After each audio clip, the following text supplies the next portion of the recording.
Hi, Julia. Hey, James, we're going live on YouTube. I just spontaneously decided to go live. So don't say anything too incriminating. Oh. But yeah, hi everyone. We're going live today on Saturday, November 5th at almost 4 p.m. on our time zones. James, the current day Alan Watts, and then some, is in the UK, and I'm in Portugal. And today we're having a nice, beautiful, sunny day. Yeah, it's turned out, it was cloudy and it's turned out quite nice. The trouble is, the sun's so low in the sky, it'll soon disappear. But it can't have it all. Yesterday was it yesterday? Yeah, yesterday was good. And Thursday was exceptional, so can't complain.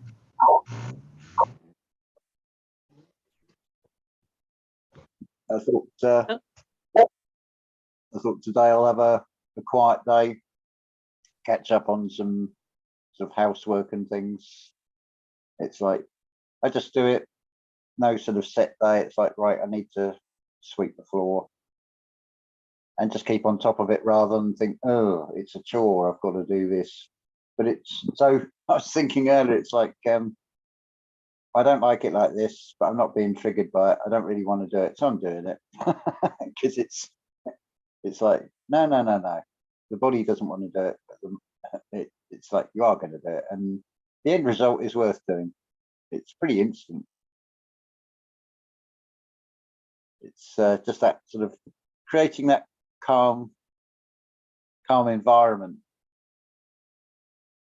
sort of around yourself, really. Right. And it can be very meditative to do house chores. And it's so nice to have that nice energy when your space is clean and open, and yeah, feng shui. Well, I sort of try and keep it not exactly minimalism, but so it doesn't look too busy and cluttered all the time, because it just sort of seems to like reflect chaos. And I think, well, if I just sort of tidy it up, rearrange things, not have too much out, then it's restful. It sort of acts like a confirming sort of environment in the physical sense. So yeah, I was listening to your recent videos on the whole 7 seals thing, and the 4 horses or the 5 horsemen of the apocalypse.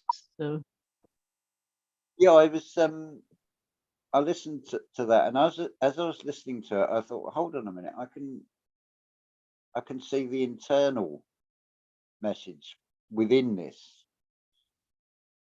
because like I said I think on the second video, the patterns that repeat imply that just trying to think of the channel name, John St. Julian Bubby Younger. I can't. I think that's the channel name. He's a guy from, sounds like he's from the northeast of England, and he's ended up in Africa and decided to help disabled children set up this community. He describes it as, you've got like the archons, 4th dimensional beings, but we can go straight to direct contact with level 12, as it were. And I think I said this in a video, very similar lines. It's like you've got, I was using the terms like grade 5 fallen angels trying to sort of do the work of grade 12, as it were, having some of the knowledge and then just using it, but lacking in that imagination and creation. So I would say anything in the Bible has got a foundation of truth, but some of it has been turned inside out, quite literally. What is supposed to be an internal dialogue has been externalized, because it's all about getting people to look outside themselves for answers and things when they're actually all within. It's intuition is a superb, which gives a clue to that, because you're your own student and your own teacher. And it's, to sort of paraphrase Neville Goddard, it doesn't matter what the whole vast world believes or thinks. If your gut is telling you something doesn't feel right about that, I would go that. It's internal experience. It's not revealed to anybody else. So when Jason was saying about the whole idea of chivalry, which is very sort of egoic if you think about it, it's an outward display of masculinity, of this image of a knight on a horse, and he's got a broadsword and he's not afraid of archers, and the archers are, oh, they're hidden, they're out the way.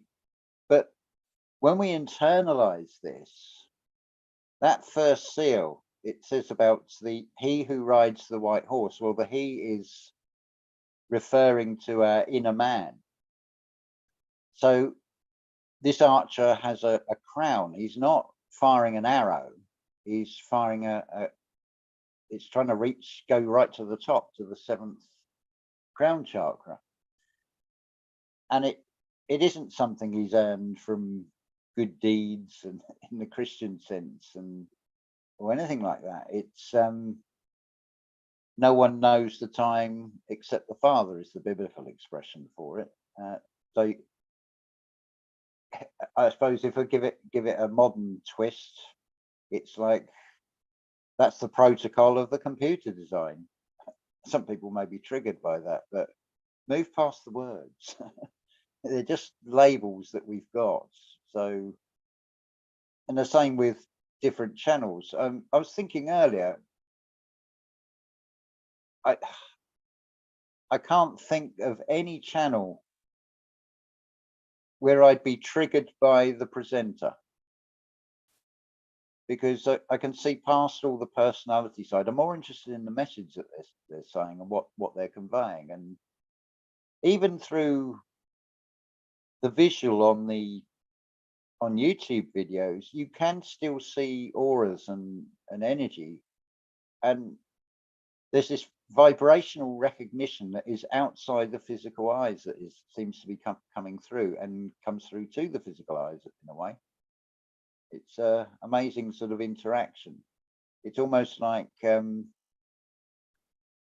metaphysical can come through in like an unseen way in this form, but if you're on the right vibration, you begin to see it, or you begin to sense it, is probably the better way.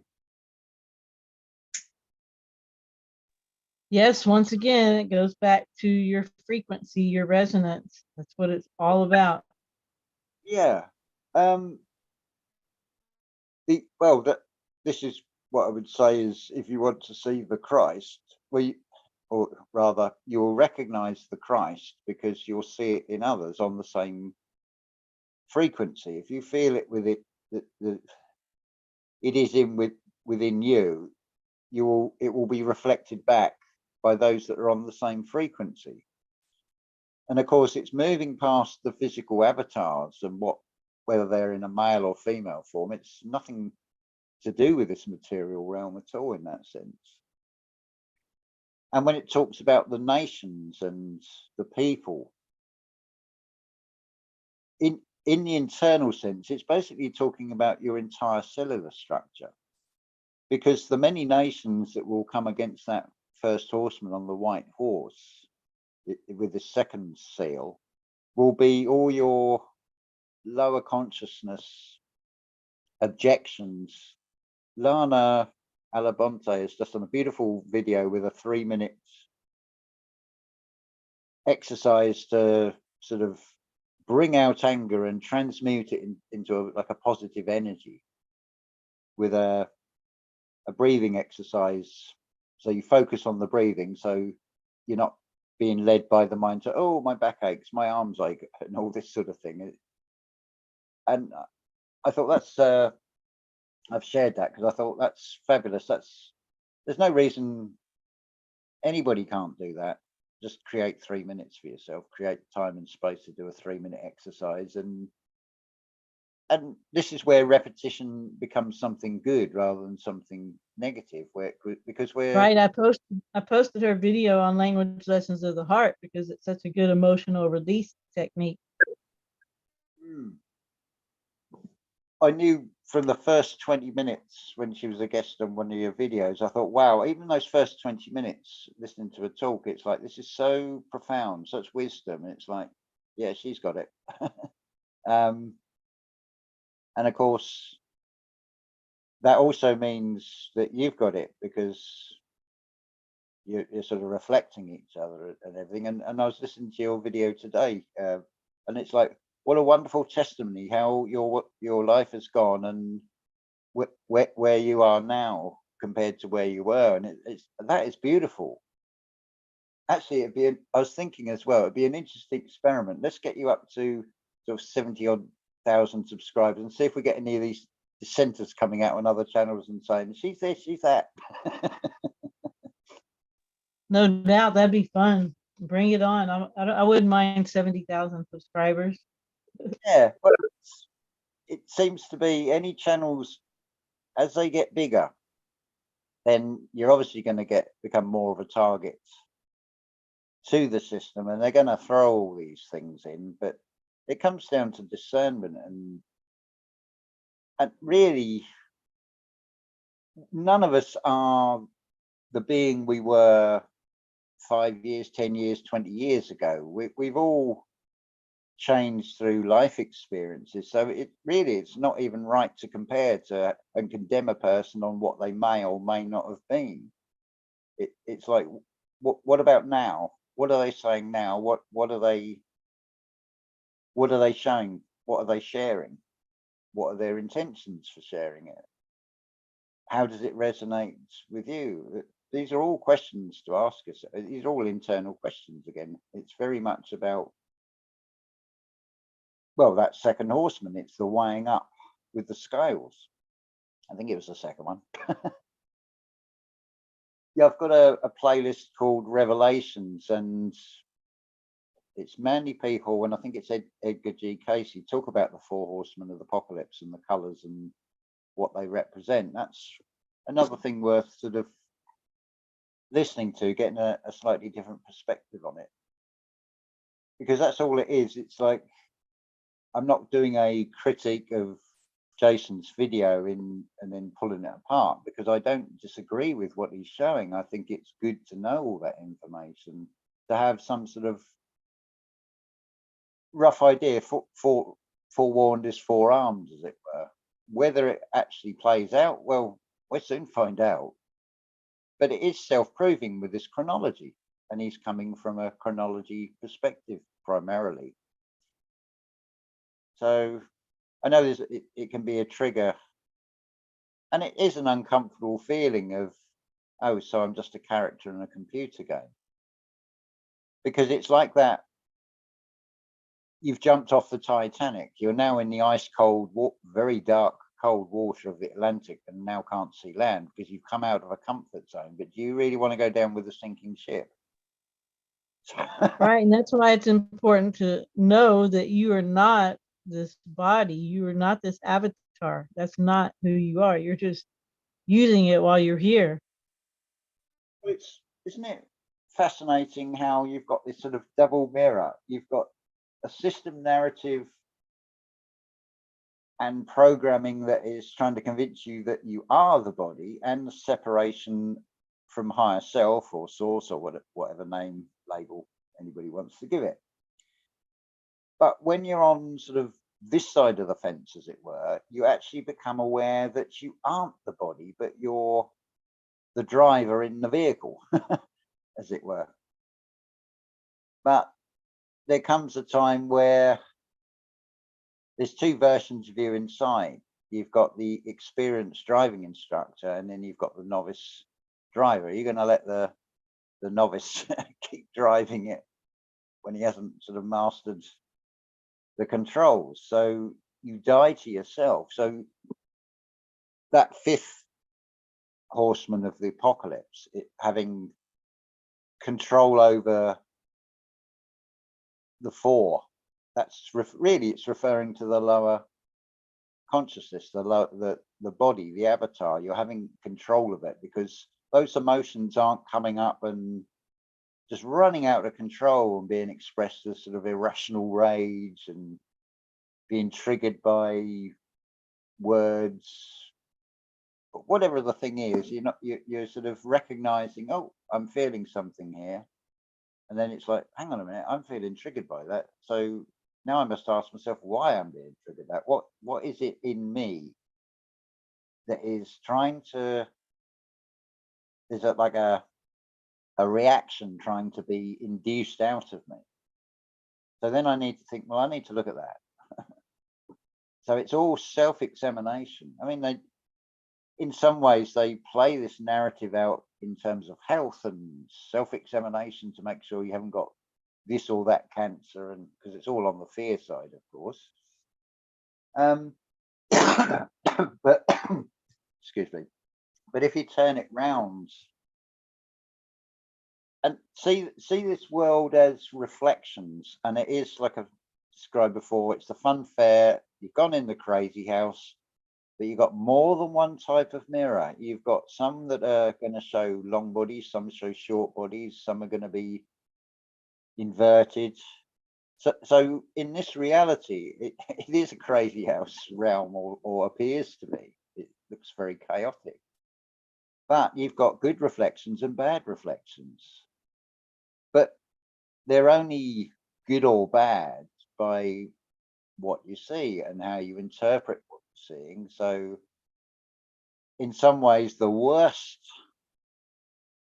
what would be would dynamically the complete opposite is your best reflection, because it's like, oh, that's reminding me how not to be.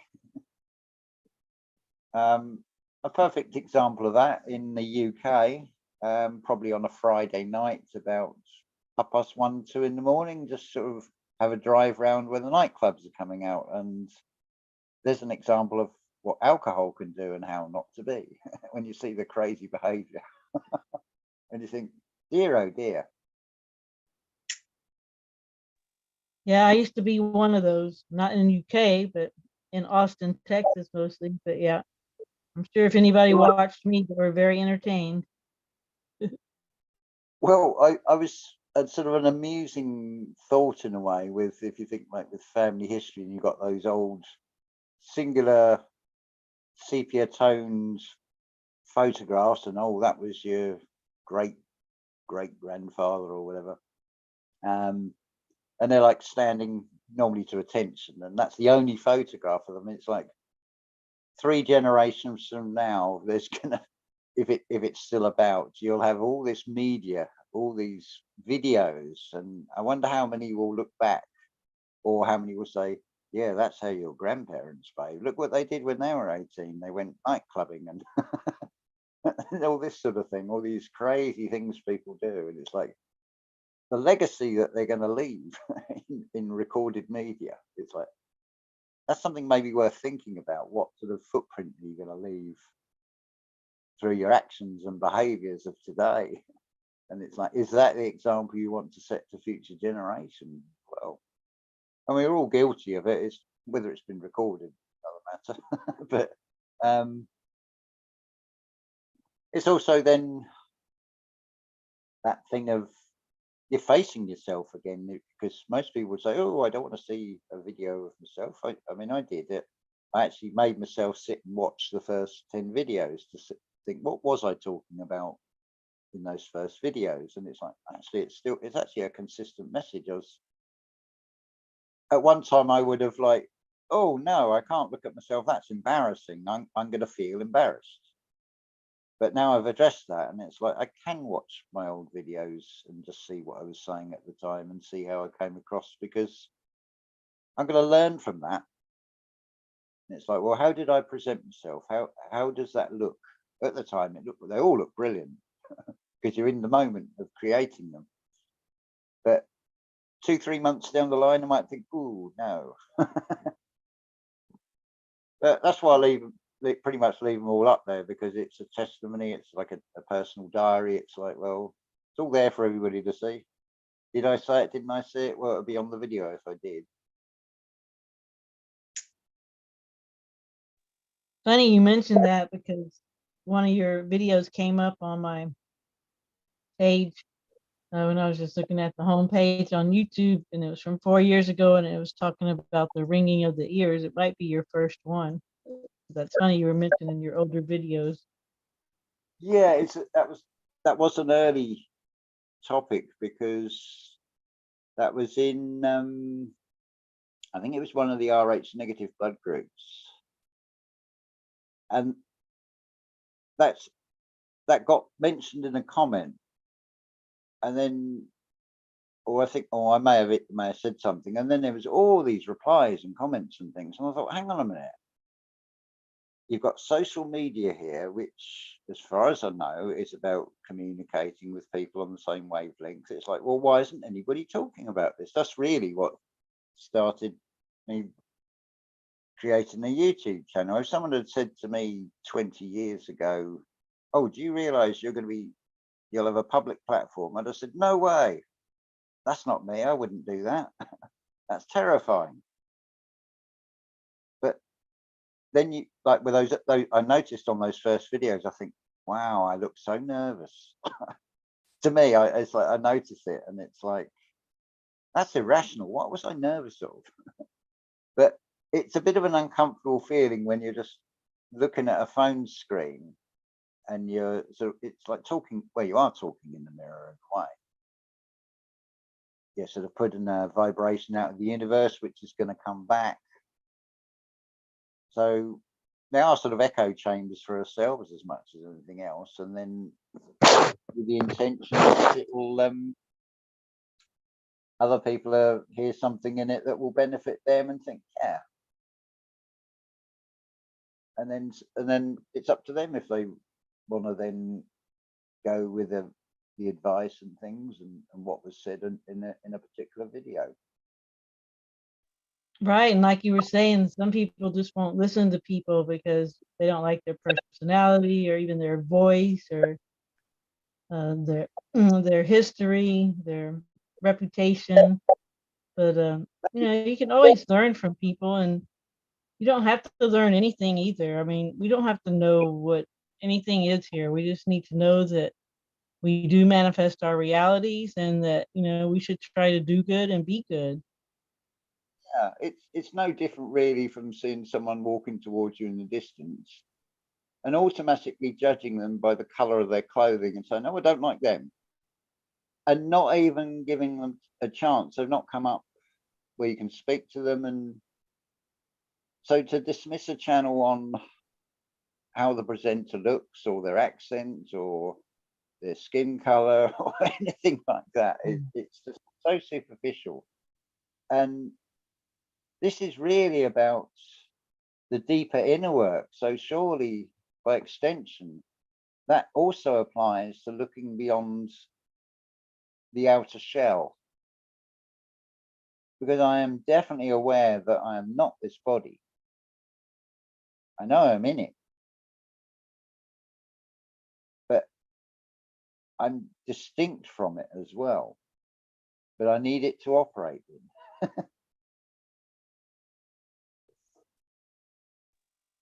Yeah, Valley was asking the question about where you can go and like do your Cali emotional streaming work where you can just go let it all out.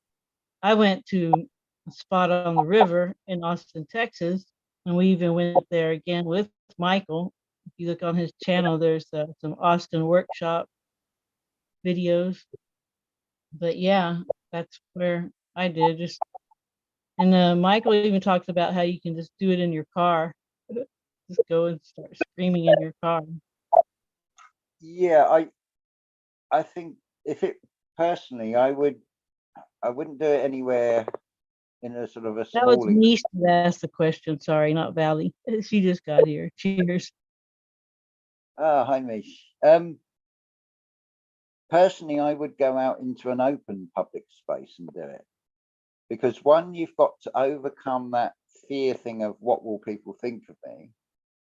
Two, there's no chance if anybody sees you that they hear screaming or something and think somebody's being attacked and then come and spoil a moment, because you're trying to purge emotions that are trapped inside. So, and it's like Michael Harrell says, you can say I'm rehearsing for a play that I'm in. It sounds plausible. Then people will go away feeling reassured, because you don't want to sort of set another person in a panic to think, oh my God, somebody's being attacked, I've got to go and help, or then you might find out that nobody comes as well. But yeah, I would personally go to an open space and do it, and face these the feelings of embarrassment of what will the external world think of me. Right. And like Michael said, you can just tell me you're rehearsing for a play. Yeah. Yeah, Mish, she put a comment about what Rudolf Steiner talks about this number 7 in the 7-year cycle. And in some ways, I'm glad I didn't recall that, because there was enough in that video. I didn't know how long. Well, it ended up as an hour across 2 videos, but basically you've got the markers. So when you get the adult teeth, it's roughly about 7 years old. 14 years old is puberty, 21 is expressed as the coming of age.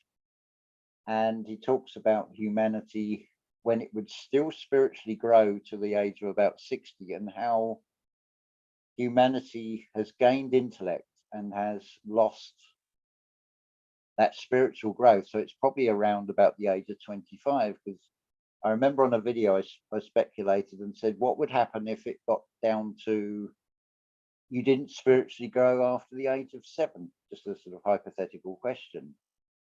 It's like we sort of go back almost to a 0 point in a way. What's happening now, a lot of people are seeing as evil. But if you think about this, it says in that Revelations about God will be sort of merciful and kill a quarter. Internally, you're killing all the doubts and fears, that all these shadows that rise up inside. You're putting those to rest, and you're giving them a white garment. If you're doing that language lesson of the heart work, you address that bully in the mind, you confront them, and then you play out a different outcome and they fade away. So you're sort of giving them a white garment, forgiving them. But it is a sort of mercy killing in a twisted way being played out, because a lot that have fallen for these narratives are of such a mindset. What will be presented in the external will only get more to look more and more horrific. And again, it references what Jason's saying, and that what it's saying about in Revelations, that while we have this narrative of apparent wars and things and destructions going on, that's actually a good thing. It's when that stops and everything appears to be a golden age, that's when we'll probably get thrown a curveball. It's that passage about Jesus comes like a thief in the night when totally unexpected. I don't think any of us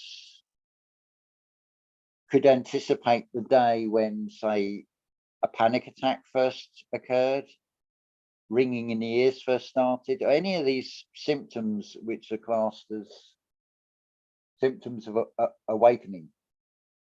And it just comes when you least expect it. So again, I see the pattern in this. So I'm not sort of listening to the news, and ironically, it's often the only time I hear some of these most talked about names is on YouTube channels that are doing breakdowns of things. Otherwise, I'd be none the wiser of who any of these names are, or these characters. So yeah, let them carry on. To me, because it's all mirrors and illusions, it has no power over me, because all these things I hear are not, they're not in my world. When I go out and about, I don't see any of these things that are supposed to be taking place. They're always somewhere else over there, somewhere else in the world that I can't go and check. And what a brilliant cover story. It's like, well, if I had the means and the ability, and it's like, right, I want to see if there really is a war in the Ukraine, I'm going to book a holiday. And I bet the travel agents say, oh, we're not flying there at the moment. So you wouldn't be able to go and check anyway. So, yeah, it's like, well, I'll embrace the shadow side of the external, in a way, you could say, and I will transmute that. To me, it's the only way we are going to bring about new earth. And the only way we are going to get through this primarily is to do that inner core work, because that is your foundation stone on which to build, to reform yourself, to recreate yourself into this new being that is no longer at odds with itself. Because that's really all it is. You're fighting with yourself. You're imposing limitations on, oh, I can't do that, or no, I don't think I could do that, instead of trying it and taking that step into the unknown. So where was I going with this? That train of thought has gone again. No, it's gone. Sorry, over to you, Julia. Yeah, but that's the thing. We have to do that introspection and do that work on ourselves. A lot of people just think if they're fearless, that they're at the right vibration, at the right resonance. You know, they have empathy and imagination and intuition, and they're fearless, that they're there. But I don't agree with that. I think there's a little more to it. Well, in one way, it's expressed as a spiritual war. So I use warfare. So you're not going to go into battle unguarded. You're not going to leave yourself wide open to attack. So you're not going to put your infantry out there without armored support and covering fire. So why would you want to go headlong into this spiritual path with doors that have been left?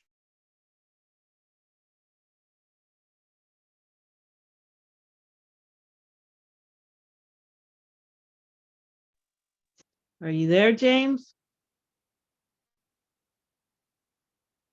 James dropped out. Can y'all still hear me? Hello? Oh, there you are. What happened? Oh, probably just You're the back. voice. I didn't realize it cut out. Sorry. Yeah, so just to recap again, think of it like in terms of warfare, because it's a spiritual war. So you don't want to send your infantry in without the artillery to give you support. You're also testing the waters. You will put out your scouts, and then you're doing a reconnaissance, because it's a recognition. Instead of cognitive dissonance, it's a recognition, because you're recognizing, and you're recognizing yourself in others. You're recognizing frequencies and vibrations. So I feel this is the cornerstone that we all need individually to get to rock bottom, to then rebuild yourself as a unified being. And in doing so, you're changing your vibration that you're radiating out. And I am, at the moment, as based on experiences and conceptions so far, I feel that we can ghost out of this reality purely on vibration. So we occupy the same sort of time and space, as it were, but on a different frequency. So the radio analogy, or even the television channel analogy, or even you could say YouTube. when you're tuned into and watching one channel, how many other channels are there? But if you change with the radio, if you retune, you find another channel. And I feel this is how we get through this, because what Jason is saying about 2040, well, I'm pretty sure that we will be presented by the external world with some quite horrific pictures. So if you haven't done that inner work, and there's any chance for doubt and fear to get back in, it's going to find a way in. It's going to be like, well, it's an energy flow, so it's going to be like water, and like water, it will find the tiniest little hole to get through. Excellent point. It's acidic, it's corrosive. So if it was, say, a leaking car roof, that metal is going to rust away. It's going to be corroded, and of course that hole is going to get bigger. And it's no good putting a sticking plaster over it and saying sorted. It's not got to the source of the problem. And that is always within us. There's something in there. I mean, I'm not saying I've done all the work totally. I'm always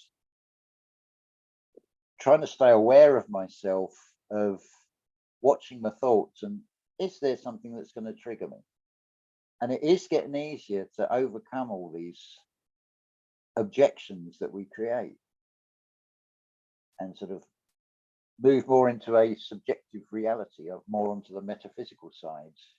I mean, how far do we take this analogy of being light and being light body? It could well be that our physical bodies become far less solid in the sense that we know them now. It may be that with the giving over of the controls to the creator within, that part of our five senses is, shall we say, sacrificed, as it were, to make way for a sixth sense to really kick in. I don't know at this stage. I'm purely speculating on this, but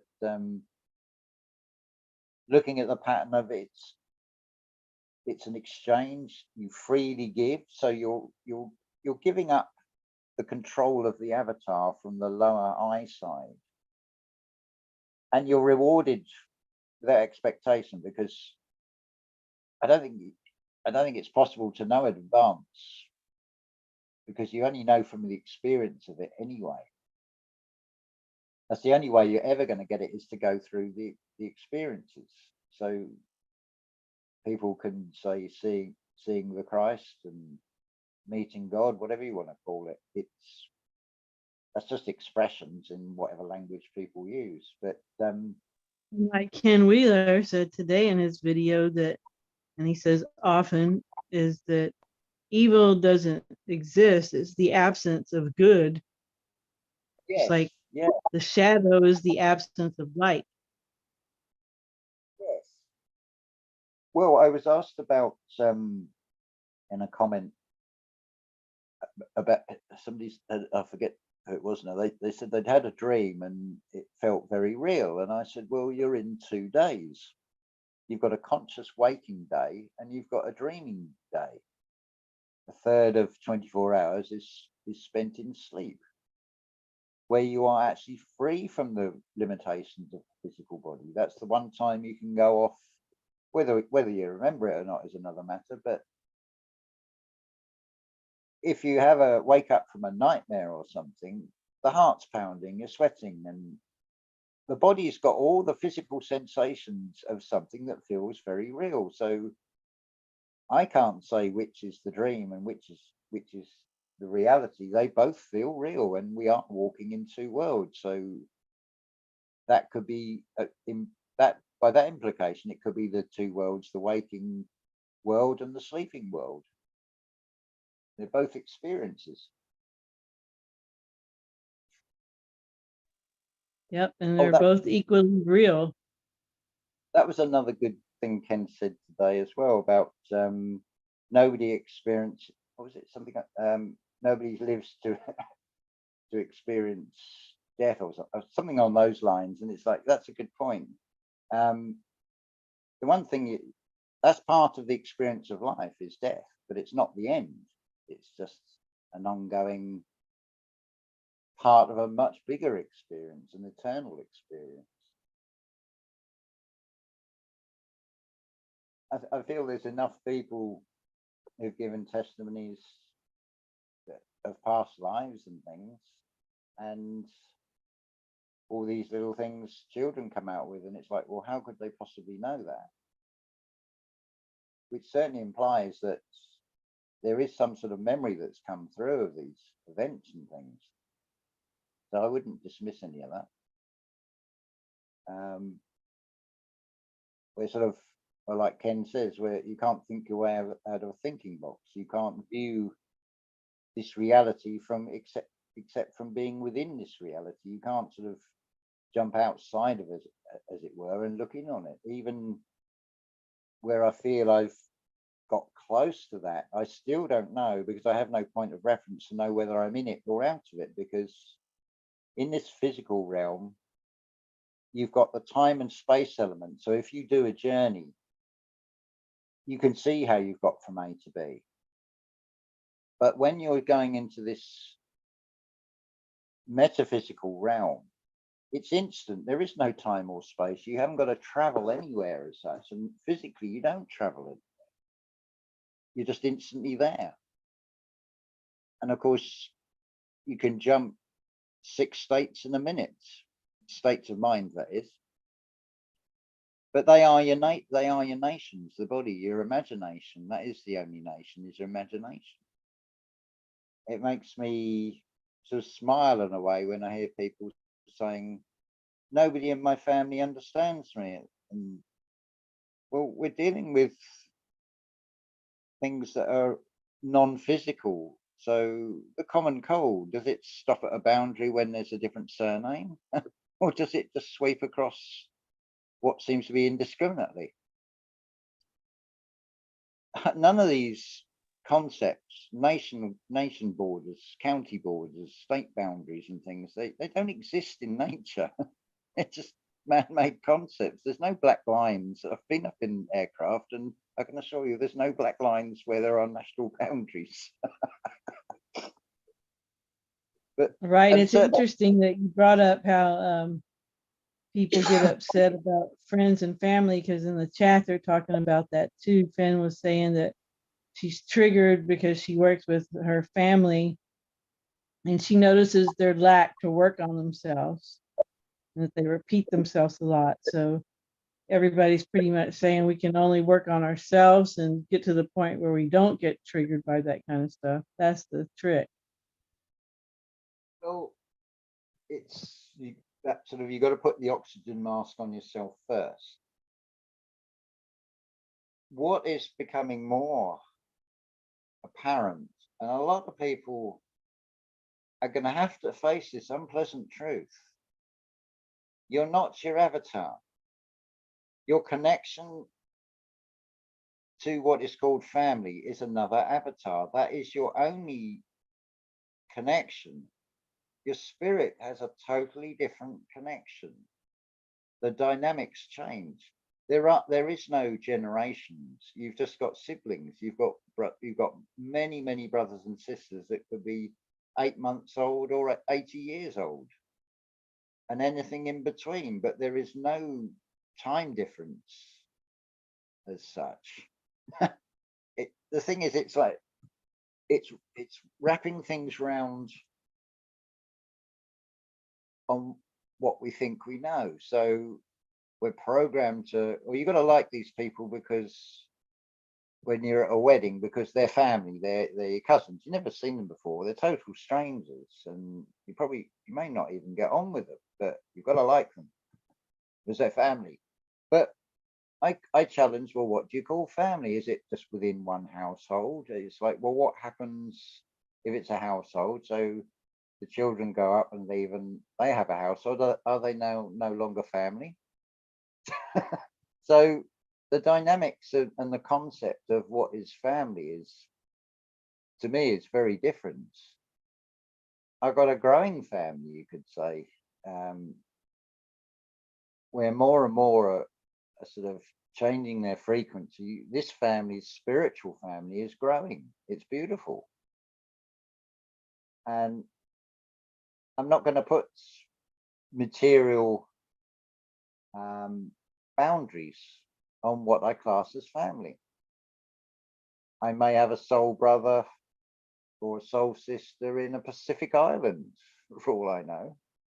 They're going to look a completely different physical appearance to me, probably a completely different color, but does it make them any less my soul brother or sister? No. If they're on the same wavelength, I feel there would be a sort of knowing recognition internally. You hear people on YouTube channels and some of them will just resonate. You just know you're on the same frequency. It's an unspoken language in feeling, and it even works across the Wi-Fi. That's the beauty of it. It's not, oh, it's the social media, it's from the system, so therefore nothing spiritual can pass through anything. There's no physical restraints on the spiritual side.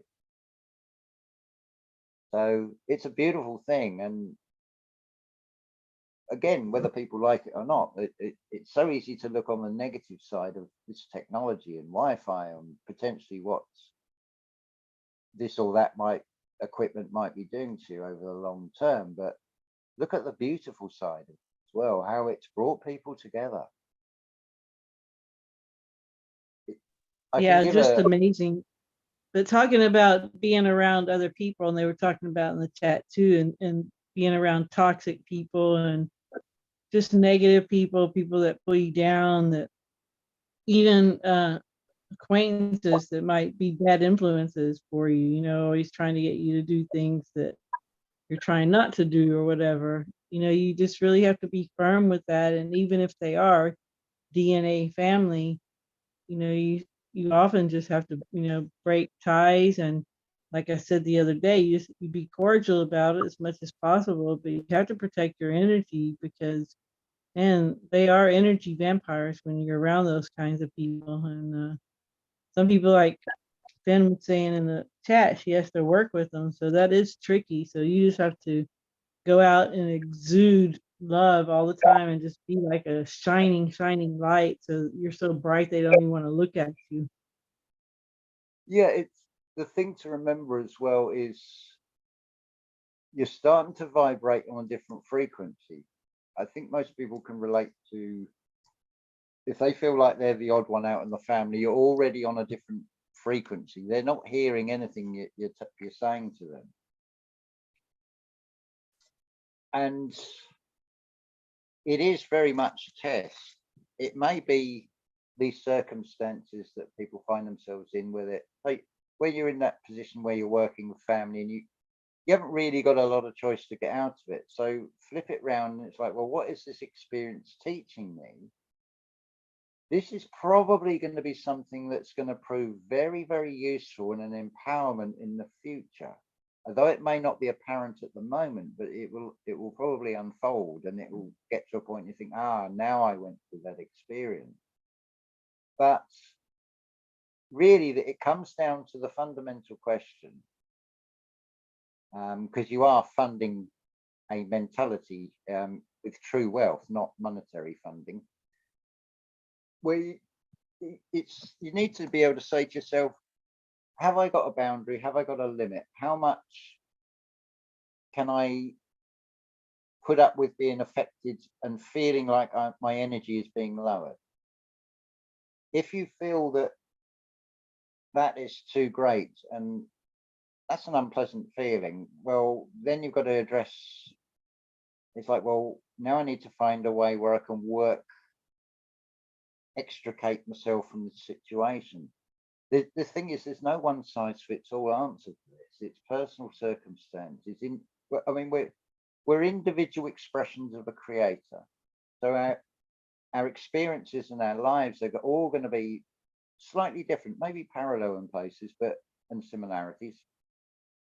But they are specifically tailored as an individual path. The path is narrow. It's can seem a very lonely path. But yeah, it's very individual.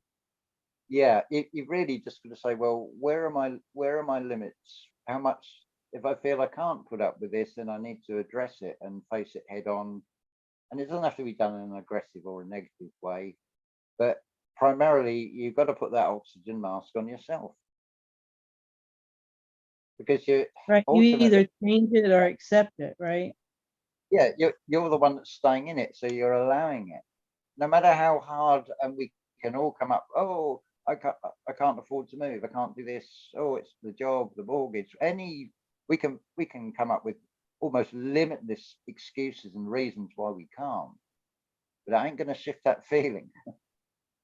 So it's like, well, how much can I put up with this? Right. Am And I when you strong? set boundaries, you gain respect from the people you set those boundaries with. You know, when you put up some sternness and let them know you're not going to take it from them, and that's what Mish and Valley were talking about in the chat too. That you know, when you make that stand, you do get a respect and you get noticed. And the best thing to do is walk the walk and be that shining example. You know, and just let people wonder why, you know, you're happy in this crazy world and why you can just, you know, go along every day and, you know, not be all stressed out like so many people are. Well, that's the beauty of the Egypt, the external world, in a way, because the more negative presentations that are put in front of people, the more it's going to be noticeable, those that are not being affected by it. And it's going to pique curiosity of, what's their secret? How come they're happy? How come they're not stressed out or worried about all this? And, oh, we got power outages coming, we got food shortages coming up, oh, I don't know how I'm going to pay the electric this month, it's gone up again, and all these sort of things, all these really material. In 100 years time, who gives a damn? It's totally irrelevant, any of it. So what the external is presenting, this is mirrors, so we can mirror the opposite and present a very different picture. It is basically shining a light into the world, as it were. Oh, is that Biggie? Yeah, that's biggie. Just playing with my changing the scenes. But Wow. yeah, you have to set those boundaries. And just because someone's your family, and this is that time of year when a lot of people have to deal with that. That was so stressful to me when I was married and we had to, both of our families lived in Houston and we lived either in Austin or the Dallas area, all in Texas. But when we'd have to go visit for the holidays, it was so stressful. It was just horrible. It was not enjoyable at all. And it's like, we don't have to put ourselves through that, you know? And that's what really happened in the last couple of years with the pandemic is so many people took a stand, you know, and the next step is to do that inner work because otherwise you'll just fall back into the way it was. Yeah. That was quite a test to sort of face that external world, knowing that you might be the only one that's not wearing a face covering. But I thought, I'm staying true to myself regardless. And a lot of the shops that are really enforcing it are not shops I'd want to be going in anyway. Normally for picking up prescription, so they're not going to get any trade from me anyway.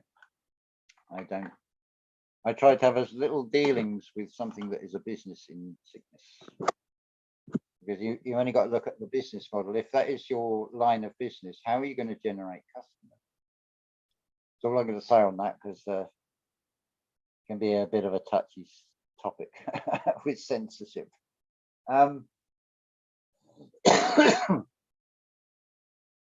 Yeah, where were we?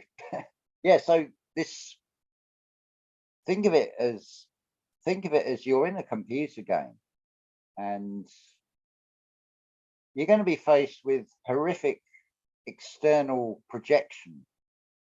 You don't have to accept them.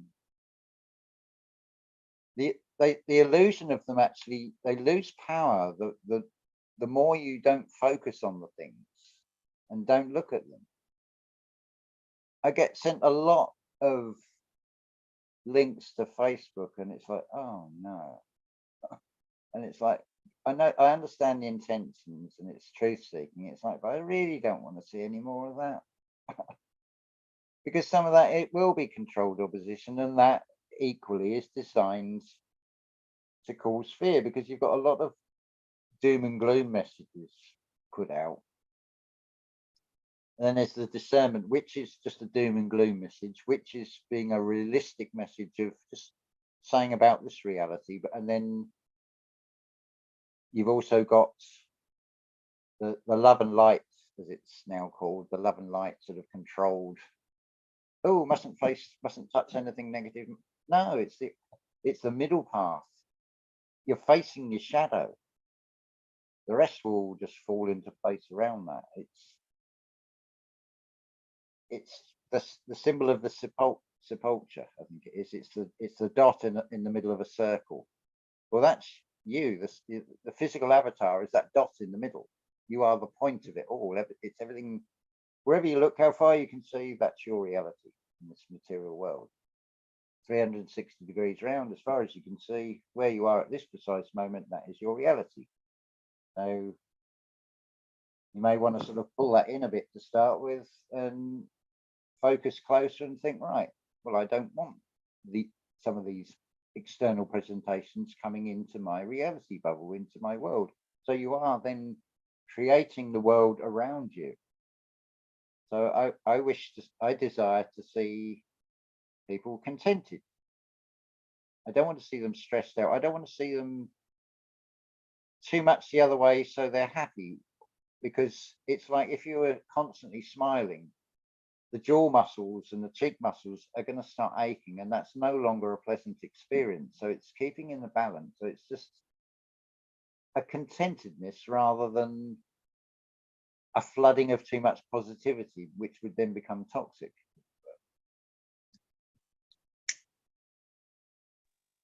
Yep, always balance is the key. Well, yeah, I mean, if you think about it, like you mentioned about the diet and the pH balance. It's in about diets, the acidic alkaline balance.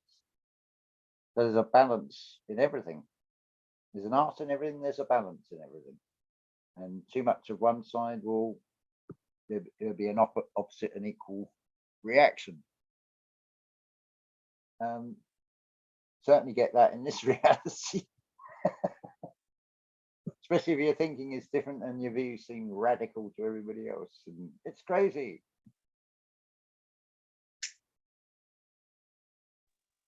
Right. It's just amazing to me that I always think that when I change, like everybody else changes too, you know, like when I quit being all materialistic and shopping all the time, I just kind of, you know, not really, I didn't really think that, but you know, you just kind of feel like, oh, well, other people caught on too to that scam of just throwing your money away, getting new stuff all the time for no reason often. And but that wasn't the case.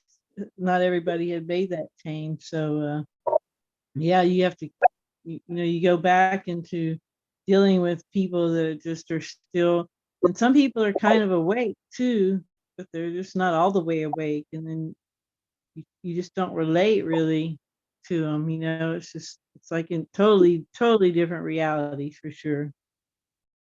Well, this is it may well have been Ken Wheeler talks about before you can debate with anybody, there has to be a point of reference.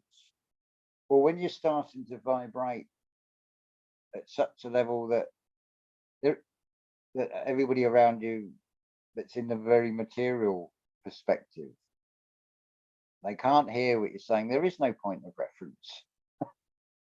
There is no, whatever you say to them, they will try and wrap it round what they think they know. So it's a non-starter. It's choose your battles wisely. It's a waste of energy, and it can just end up as a sort of a fierce argument over somebody's got to have the last word, and they've got to feel like they're right. Whether they're right or not is neither here nor there, but they want to go away feeling I'm right. That told them.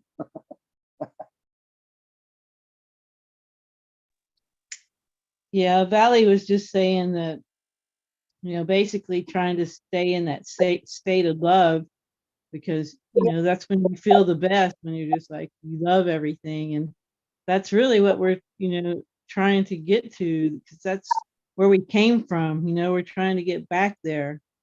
And yeah, just the fact that you're aware of that and you're working in that direction, and you're like me, you're there way more often than you used to be. Before you know it, like James says, with everything, it takes practice and repetition. You'll just be there all the time. Yeah, well, the easiest example is if you were to have a comedian, for example, on stage. Now, depending on their energy and charisma and the response they're getting from the audience, how much feeling they can put into how they're presenting themselves will get people's attention, or they'll be booing them and saying, get off the stage. And it's very noticeable if you can get yourself in that state of being all loving. People do pick up on this, and it's beautiful because it does radiate out, and it's almost like I've touched you with sunlight, and now you've gone away with sunlight, as it were. Wednesday of last week was a beautiful experience for this. It's like, well, I want to go and feed the pigeons. It's like, I'd like the people that need a color card reading to be drawn, so I am telling them, well, the cards that is picked, it's just by feeling. I don't know their question, and I just span the cards out, and one card will say this one, and there's no bad readings with these cards, but they go away uplifted. But I'm not making a prediction into the future. I'm just reaffirming what they really know inside themselves. It's just they've forgotten themselves, and they're not looking in at themselves. So they may have a health problem, which is a blockage from a feeling that is created from a thought about something. So it helps to shift that, and it's beautiful. It's the most wonderful feeling when you see somebody's face light up when they've heard this, like, good news. And the cards basically say, when you feel this, think of the color and say, divine spirit surrounds me in whichever the color is. And everybody I've given a reading to has all sort of had this look in their eyes of, yeah, it's right. And also a feeling of, it's like a weight that's been lifted off them. It's sort of like opened up something for them, a new state of being. Whether they maintain it and whether they carry it on and can hold that state is another thing. But at least initially, they're going away renewed. It's pretty funny because just now in the chat, Misha was saying she loved the being right or being happy thing, that saying. And so I was like, right, Misha. I was saying, yeah, right. But she thought I meant I was saying being right or being happy. And she wrote back, happy. So yeah, and then Valley just wrote, being right, having the upper hand is fading into distance. There's little left to prove, it seems. But yeah. Yeah, I mean, at the end of the day, all you need to do is prove this to yourself, and then I'm going to have to use the word capitalize on it. Well, it's your capital I is upon it. Your mind's eye is now upon it, so it is capitalized. And start with small things. Start with personal manifestation. Neville Goddard says you can have anything in this world. It's not a preaching. He was never preaching about you've got to be righteous or whatever. He was just saying that imagination creates reality, and you can have whatever you want in this material world. But if it's done at the expense of others, then yeah, that's wrong. Or hopefully you should know that that's wrong and not want to even have that desire. But there is the other level to it, because what Neville was doing, he was saying, well, I've had the birth from above, I am a living Christ, and now I'm just preaching this message and I'm sharing it with you. So he's using it in a benevolent way. He's sharing the experience he went through. Both Neville and I think it was Dr. Joseph Murphy were both trained by this guy, this mysterious Abdullah. But I can testify that it definitely works. And it's like learning to walk. Start with something small. Start with, I'm going to visualize, I'm going to find a tennis ball, I'm going to climb a ladder, and something really simple, finding a feather, finding a penny, anything. And just put the thought out there. But don't put it as a carrot on the stick. You've got to become it. So you say to yourself, how would I feel if that thing I desired, I've now got it? And you assume that you've already got it. And it will just come. Because you're implanting, you're impressing upon yourself a feeling from thought.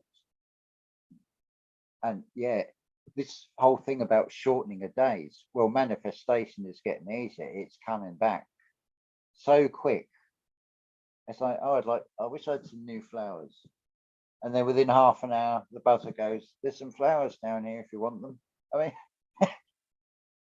and that was on a Sunday as well, I believe, if I remember right. It's like, wow, that didn't take a lot of effort. It's almost, could say, become second nature. But now I'm like, I'm not satisfied with that.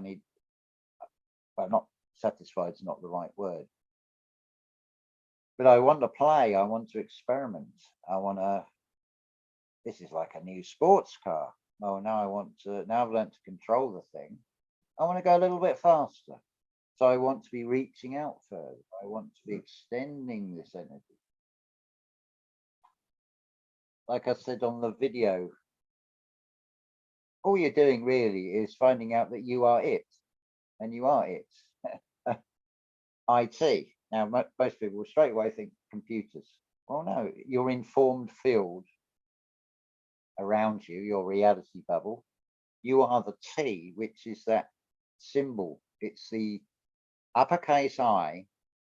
The horizontal line is right at the top. So it is I at the highest level. So that's why you've got thee, thy, thou in references to the creator. They all start TH because it's the creator. It's thee and in human form. Like Neville says, Christ is God in the form of man. Whether you recognize it in yourself or even use that terminology for it, it's just another way of saying Kundalini rising. I was triggered by the whole religious thing, but way past that now. I see it for what it really is, and the beneficial side of it that I can sort of take from it. And that's really down to listening to like Neville Goddard. Highly recommended. Yeah, these triggers are definitely the default programming, the negative default programming. It's almost like these little entities get into you sometimes and trigger you. Yeah.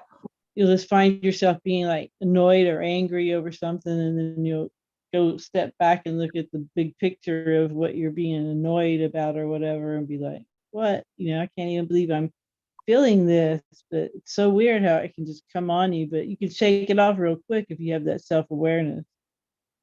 Yeah, like Lana says, feeling is healing. So if you're feeling a trigger, don't ignore it. Meet it head on and say to yourself, why am I feeling triggered?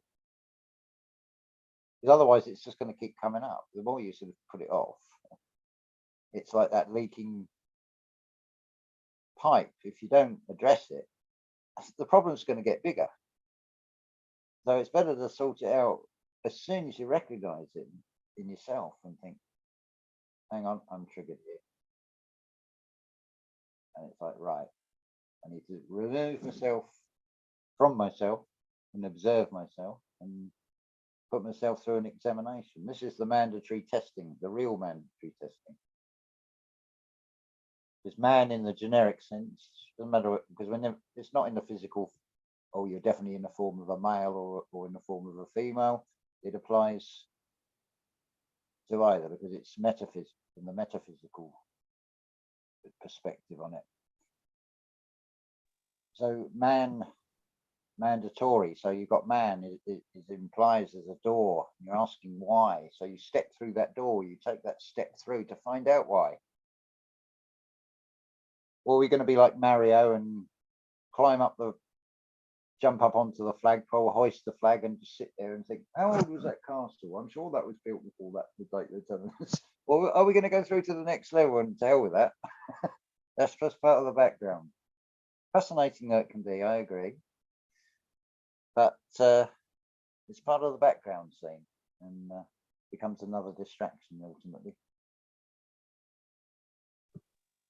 Right, and there is so much magic in our lives, just like Valley was saying in the chat, how when she sees somebody passing in a car or truck, that she can see through the people in the other car's eyes. She can see what they're seeing, you know. And we have all these kinds of abilities and things we don't even know about, like that one. I guess that would be like remote viewing in a way. That's even more beyond. Valley's like some kind of psychic here, but you know, there's all kinds of little things like that going on. Like a while when I did ayahuasca, I guess it was the first time, and it's been a while, but I remember I was having a dream about some kind of mechanical spider thing, and when I woke up, the dream was still there. The spider thing was climbing up my wall, and then it kind of disappeared. And just a couple of days ago, the same thing kind of happened. And I looked up and I thought it was a spider, because I know the spider web was above my head anyway where I was sleeping, and I just woke up and I saw this thing and I thought it was a spider, so I was watching it for a minute and it wasn't a spider. It was like some kind of little geometric, I don't know what it was, and it disappeared again too, you know. So, and I think that kind of stuff is really amping up.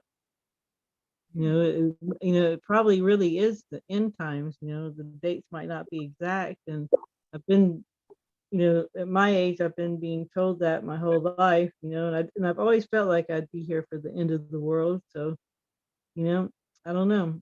It just really feels like things are amping up. They're changing. Definitely there's a huge paradigm shift happening, and we're a part of it. I used to think, our parents and our grandparents went through all these things, and we're not really going through anything in our generation, but we're going through way more than they did. Well, again, look, it's the external mirror with parents and grandparents. The world that they saw is reflecting, but because of technology, now the sort of freedom of the information, whether it be true or false, is so much more accessible instantly. I mean, that has replicated the spiritual side on no time or space. They're giving you virtual, which is their artificial version of spiritual. They're just copying. But yeah, I've always had the feeling that there's a sort of an air of finality about it, regardless of the Revelations narratives. But there has always been this feeling of, and also just by sort of logical observation, if you think how many years it takes for a calf to turn into a cow that will supply slabs of flesh, and the consumption rate, because there's too many people in the world, is the sort of the narrative as well, isn't it? So that means you need more animals, which means you're going to need more grazing land, which means more clearing of trees and less oxygen, and things get reduced and reduced. And it's like, it's clear just from that that this cannot go on like that. You've got this weird sort of material reality where people are paying by card on credit. And well, what happens if all the computers go down?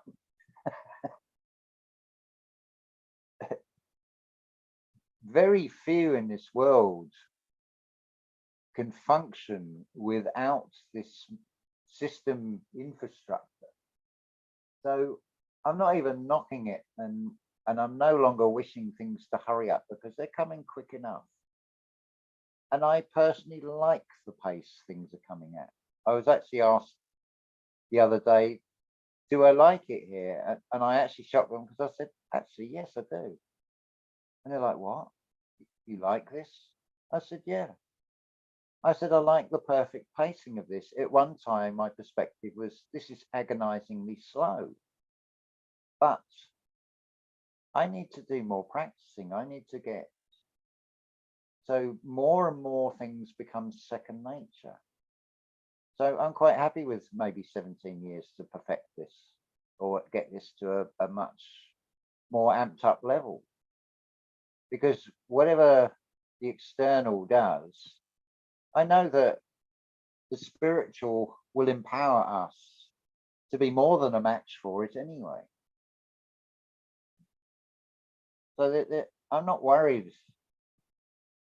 about the future. I'm not even concerned about the Phoenix and what it may or may not do, because I feel that we can create such a strong informed field and reality bubble that it will become like a spiritual umbrella, and nothing will penetrate it unless we allow it.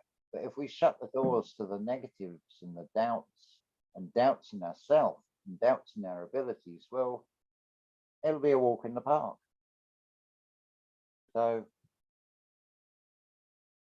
it's almost like an anticlimax in a way.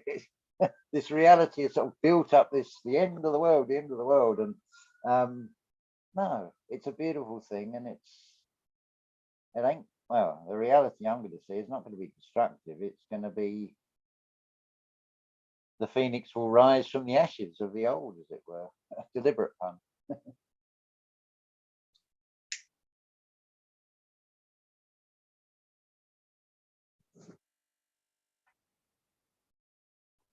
Yeah, so I'm more than happy. I had my hands full, sorry.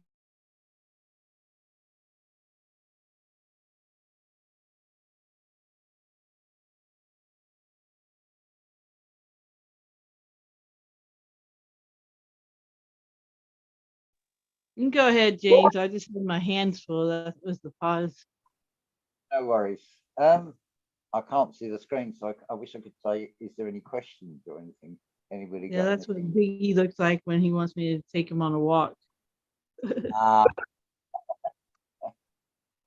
Excellent. It's beautiful the way as well. That's definitely changing the interaction with nature. That's becoming more and more noticeable, and it's like, actually, yeah, we can communicate. It's starting to come back.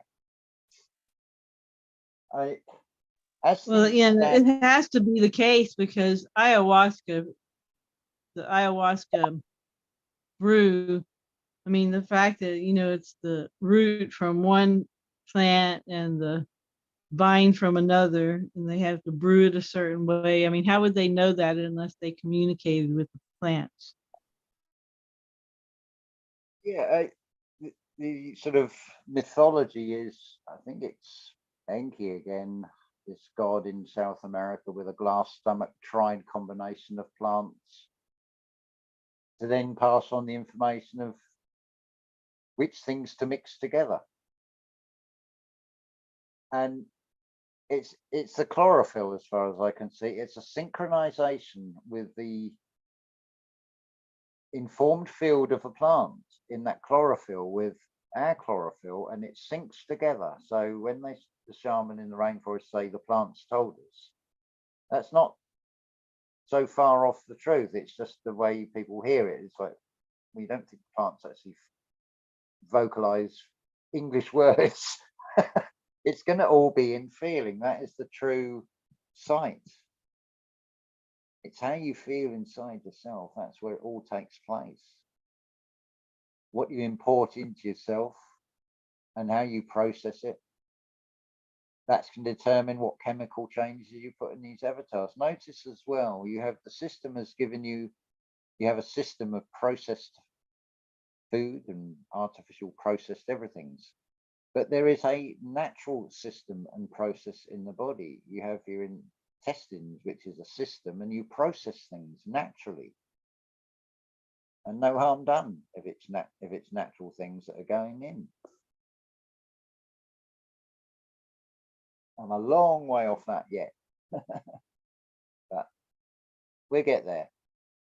As things stand at the moment, I may be sort of going on the internet side of things for the future, possibly. And I think this is maybe why I'm getting this interaction in town with pigeons. If there's no Wi-Fi, we may have to use carrier pigeons for messaging, unless we can get telepathy right up there again. So there's always ways around everything. This is it. Personally, this is the empowerment of having chronic fatigue. It's, do I now look at things negatively? Oh, I can't do this and I can't do that, and oh, I feel shit. Or do I look at it, well, okay, I may not be able to do it today, but tomorrow's another day, and I don't know how I'm going to feel tomorrow, but I'm not going to carry the feeling of today. So we'll switch and do something else, and we'll find a way to weave round so nothing is an objection, and remove the objectivity with subjectivity, which is from the metaphysical side, and literally sort of dissolve the material objections. Valley's asking, how did it all start with you, James? Ooh. How did it all start? She said, how did this all begin with you? As far as sort of a perception from the avatar, it was a feeling that the world was closing in around me. But it was only much later that I realized it wasn't that the world was closing in around me. I was growing too big to stay in a womb. And it went downhill ever since. I came into Egypt, the material world, and just like the Egypt as a nation, talking in terms of from the Egyptian civilization, it's been a slow decline ever since. But well, it is in a way, because you've got this, like any computer game, you come in and you play a level, you've got I think you've got a time limit in which to do it. It's called a life experience. But how you spend that life experience. So yeah, anyway, getting back to the point, yes, so really from day one, there's always been an inner feeling that something is off, something isn't quite right, but I can't put a finger on exactly what it is. And then if you're like me and you're a slow learner, you take decades and decades and decades looking externally, trying to figure out what is wrong with it. And then eventually you come to the realization of, well, I've looked everywhere. Where's the only place I haven't looked? And it's always in the last place we look, and that's inside us. But when you hear these expressions like do the inner work, go within, with no explanation of what that actually is, when you've never come across this before, you're thinking, what does that mean? I've got to turn myself upside down. And you sort of think that's a really good point, because we've all heard that for years and years and years. Do your shadow work, do this, but very few people really give you a process. So that's what's really cool about Michael and Language Lessons of the Heart. He gives you a process, and it works, and it covers everything and encompasses all parts. Definitely. And that word process again. But it's a good process, not a bad one.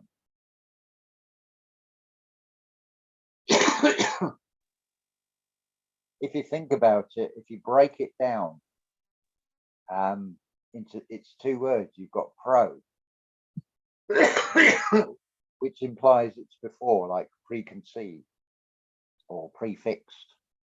So it's something that's already in place.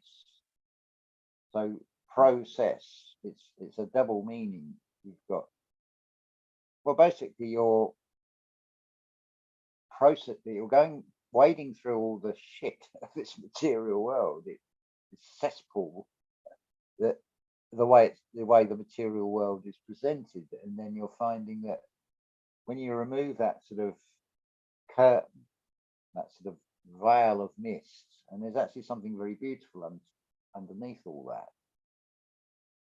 and it just looks like to me like some sort of broadcast distortion frequency that's overlaid onto something that was actually pretty awesome to start with, and it's got tinkered with in the wrong way and messed about with. But that seems to be part of the object of this game, is to really find out who you are, who you truly are inside, not the physical avatar, not the name that's attached to you, not John or Julia or James, or the true you that has no name, that is I am, that's inside of all it. That's all you're really looking for. And to discover that by extension of that, you are a co-creator, and you have this awesome, phenomenal power to create. And again, the system reflects it in what seems to be a very elaborate plan that's, before you've even come into this world, it's stacked, seems to be stacked against you. So I'd say if this was a computer game, we're pretty much near like level 16. I don't know how many more levels there are beyond this, but maybe in terms of this thing called physicality in the material realm, this may be the ultimate one, because it does have that finality about it. Not a negative, destructive, oh, this is the end, but a stepping into something unknown, that something is potentially phenomenal. So I'm all for it. But I'm not going to wish it here quicker either. The shortening of days will happen anyway. Actually, there's another meaning in shortening of days. If we're walking around in a daze, the shortening of it is as that veil falls away and you start seeing this reality is nothing like we've been told it is. Like Jason says, the world is not what we think it is. And that seems to be borne out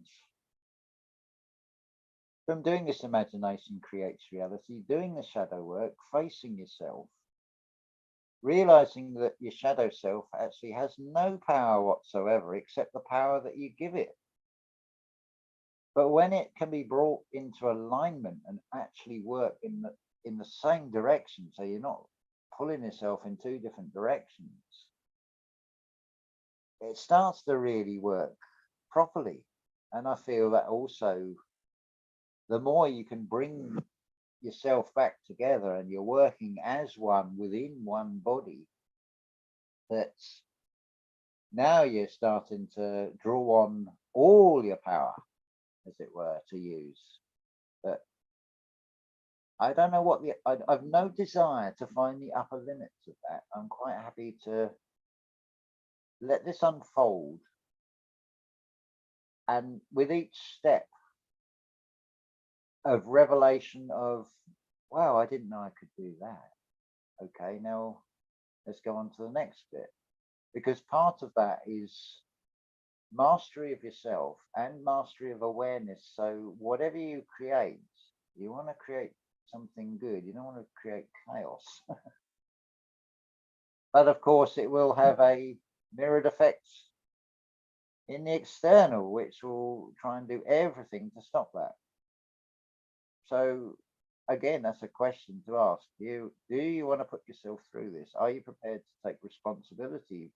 Because we could actually create the end of this world. We could be the ones that actually create it. That's a thought worth keeping in mind that also, do we want the world to continue the way it is? Can we take it back to more like the original? And if we could, what have we learned from the experiences, and would we then make the same mistakes again, or have we sufficiently learned enough to then take this experience or reality, this earth, into something more as a paradise, but not a paradise that gets awfully boring, because that's then probably how this all started. Some of this seems to come about with in talking in Rudolf Steiner terms, when the intellect has been developed, we start tinkering, we start getting bored, we start experimenting, and then maybe not having enough intelligence or awareness to, well, if I create this, what effect is it going to cause somewhere else? So it may be that we just go, the earth itself has a sort of reset on a new frequency, or at least we generate, enough of us generate the frequency to create a new earth, the kind of earth that we want to be experiencing. And then from the experiences we've already had, we can create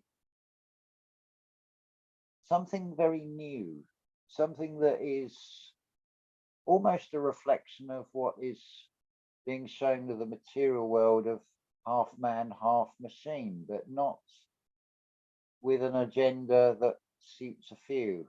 More sort of nature in harmony with man-made creations, stepping into a whole unknown, new type of harmony, I would say. That's the vision I'd like to see anyway. It's interesting that you use that word harmony, because someone just wrote in one of my comments how they don't like using that word because it's harm on me. So it's really the intention behind the word, because it can start getting, you can't say anything anymore. Well, I take the intention when I say harmony is sort of, I'm harming money or the mechanism of the fake wealth. So it's a double meaning in the way I say harmony. It's like, I'm not wishing to inflict harm on many. I suppose I'm inflicting harm on the moon eye, is another way of saying it. If you think of like the vet says, it's not just the place of the sun, you've got the sun and the moon in the belly. So if the moon, because you're conceived in darkness. So in darkness, you would have moonlight. So the moon aspect, you're turning it blood red. You're killing it, as it were. It's the lower eye,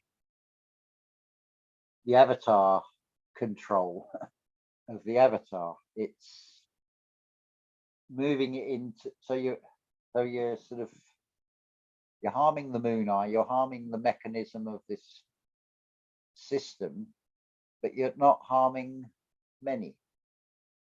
That makes sense. Yep, totally.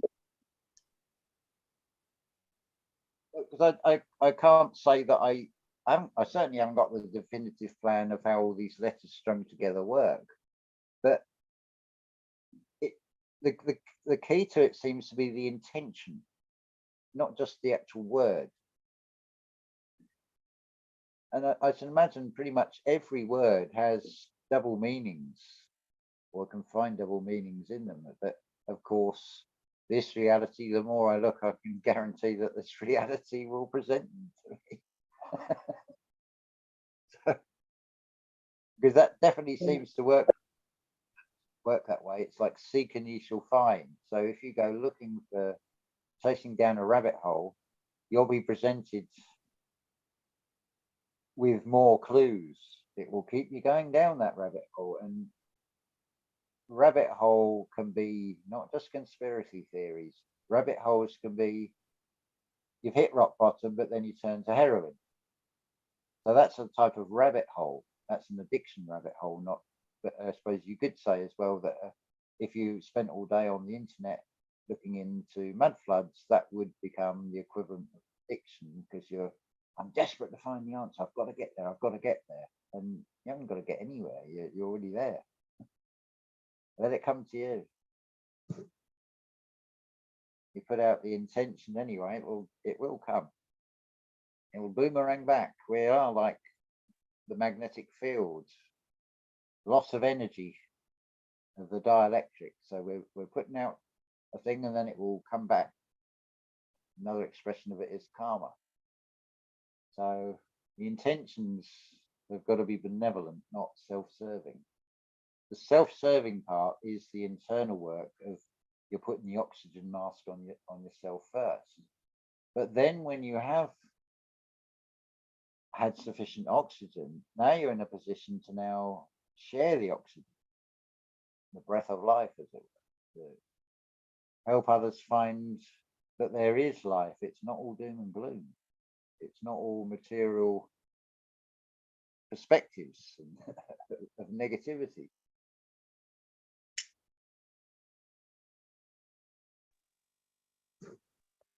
Yeah, perspective. There's no reason to have that negative perspective. It doesn't do anybody any good. And these people who are always negative and bitter and angry and hateful and always trying to get revenge, that there's no end to that. And then when you're just always trying to give and help people, it's so rewarding. You can really get in that state of love all the time if you start having that kind of lifestyle. Yeah, definitely. The easiest way is remember an experience you've had where you felt angry and that, and it's like, well, how did you feel? Did it feel pleasant? And the answer's there. But it's all right even having the answer, but now it's like, well, now I've got to address myself. I've got to look inside this. These avatars are also called garment. So I've got to look inside this garment, and I've got to check the pockets. And what have I hoarded? What have I put in this jacket that I don't actually need to be carrying around anymore? And yeah, this can't be emphasized enough, that inner core work is your foundation stone, because it's a fact in this material realm. If you're going to put up a structure, you need a solid foundation, otherwise it's going to fall over or it's going to sink. And you don't need planning permission except permission from yourself to build this structure, because you're rebuilding yourself. And it's all going on inside. Nobody else can see it as such. Nobody else is experiencing it. It is individual to you, and you will know it through the experience, and you will know it from the feeling. We can all describe our personal experiences of things we've gone through, but it's not like a cassette or a CD where you can hand it over and say, insert this. And you can't record emotions, or you can't record emotions in a way that the other person can experience those exact same emotions. These labels are actually really inadequate. If you say happiness, that is going to be a slightly different interpretation to every individual of what they define as happiness. I mean, it could be, to one person, it could be just sitting with your eyes shut in like a meditation, or just relaxing, and that's happiness. To another person, I say, well, that's boring. Oh, I've got to be doing something. And they couldn't do that. And they wouldn't feel happy because they haven't addressed that within themselves. Because I feel that you split the day in the 24-hour period into 3 8-hour segments. So one of them is in sleep, where the physical body is resting. That leaves you 16 hours. The system will try and eat into a large percentage of that and keep you tied up. But if you can get yourself in a position where you you divide and conquer within yourself. So you divide those 16 hours up. So if you spend 8 hours doing, spend 8 hours being, and weigh up and reflect on like the previous day or that day, and how did I feel about that? Could I have handled that better? Was I the best version of myself? And we're encouraged to keep doing, which doesn't allow time for being and contemplation. And the adversary is the adverts. Everything that is trying to get our attention externally from ourselves is an adversary. Because the perspective is you are the center of everything. So everything else is external of you. If you do like the ayahuasca or any of those sort of experiences, you can have that thing where you go into what I call the white room, and there is absolutely nothing. It's just you. And then you think, whoa, I can project anything out onto that white background. I did really create it. That's a real game changer, as it were. Because you can create the machine world, you can create the rainforest. You can then instantly go into any of those realms, and also you're sitting at the center as well. You're in the eye of the storm. You're right at the center of everything. It's that symbol of earth, the cross within the circle. You're organic. You're in an organic bio computer in an unformed field. You've got a linear timeline. You've got a vertical polarity. You're right on that center point, and you look where those two lines cross. You've got four corners of the earth. It's right in the middle. Everything is within. A beautiful symbol. Shows so much. Yeah, James, you're so right. And we should probably wrap this up pretty soon. I want to thank everyone in the chat for all the nice sentiments for both of us, James. They're really saying nice things about us. And we really do have some cool subscribers and now friends. And that's another thing that's so cool about the internet, because you really can get to know someone, and it's crazy, but there is no distance in the ether. So it's really not crazy, but you can really pick up someone's frequency and resonance, via the internet. You don't have to be in person with them, especially if you just write notes back and forth and type things. It's really cool. And yeah, it's just such a great time and a great family, and we're all here to usher this whatever's going to happen in. Yeah, I mean, you mentioned two names, Mish and Valley. I mean, awesome soul sisters. Their energy comes across. Definitely. Lana's in the chat too, and our Val Billy. Oh yeah. Alva Billy. Jacob and Jack and Finn was here earlier, and some sexy fun 69XXX fun. I doubt they're in the spiritual community. That probably sounds like a but and yeah, of course, Mish, we already brought her up. But yeah, y'all are the best out there. And James has been doing this for so long, and I don't even know how I discovered James, but I've turned him on to a lot of people. He really is the Alan Watts of our time, and then some. He's beyond Alan Watts, in my opinion. And yeah, it's a real honor to have you just come on and give your take on things, because you're so good with the way you explain things. I was always strong-willed and stubborn and awkward,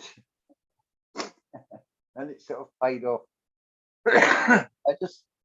I don't know what it is. I just look at things and I look, it's like, well, I want to find the answer. Well, I realize we're in a mirror world of I am and Maya.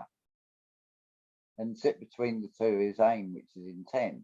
And it's, I've got to unify these two polarities within one. It's what you do within oneself, but there's an external reflection of that as well. And it's like, well, I can't figure it out this way. So what's the opposite showing? And if I look to the system, material, presentation, I can sort of see what they're saying and how they've twisted it. And then I can it is the point of reference. I can now look at the spiritual interpretation and the internal, and it's like, now that makes sense what they've copied it from. And it's basically I'm playing the part of the boy who pointed out the king's naked on the horse. He's got no clothes on. So, and it's like, well, I've got to the point. It's like I don't want to feel like I'm the odd one out and the world sees me as crazy. It's like I can't be the only one that sees these things. And why should I have fear of expressing? And I'm lying to myself if I don't. And I've found YouTube has been brilliant because I can express it. I can vent it out. I can, instead of keeping it all contained so I explode or but it drives me nuts with when these ideas for videos come from, it could be just one word said on another channel or whatever it is. It's like it pesters me. It won't leave me alone. It's like, you will make that. You're not going to sleep. Your mind's not going to switch off. So I'm not complete master of this of the mind. There's something else that it's like it compels me to do it, and I don't seem to have a control over it.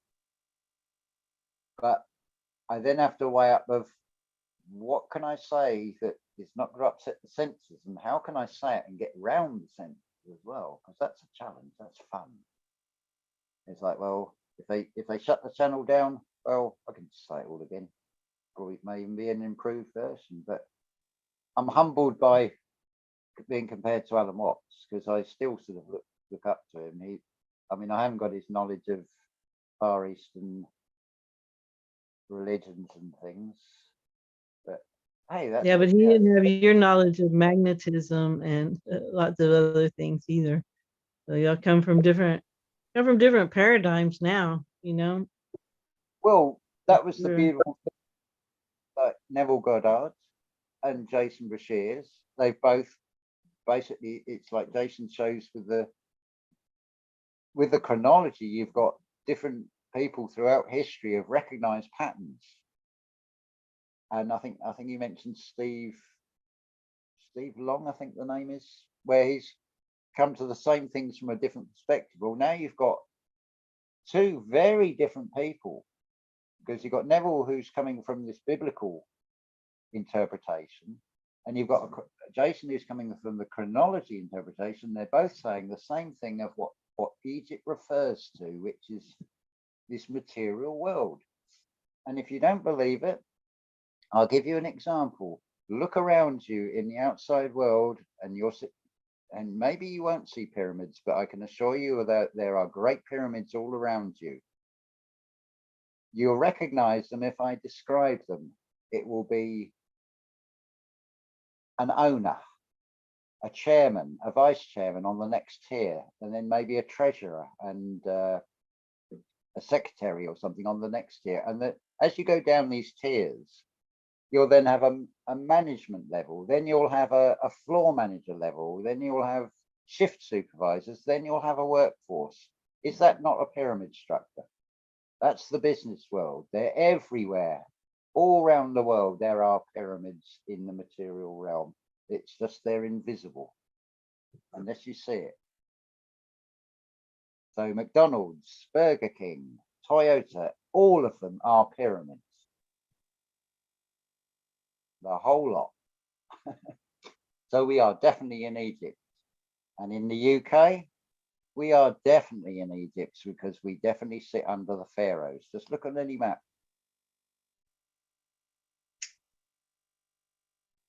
Well, there you go, folks. So thank you all that showed up in the chat and hung out with us. And everybody out there, to remember to focus on what you want and help others if you can. And we will talk to y'all next time. Thanks, James. That was fun. That was beautiful. And thank you, live chat audience, beautiful souls, all of you. And I appreciate the compliment. And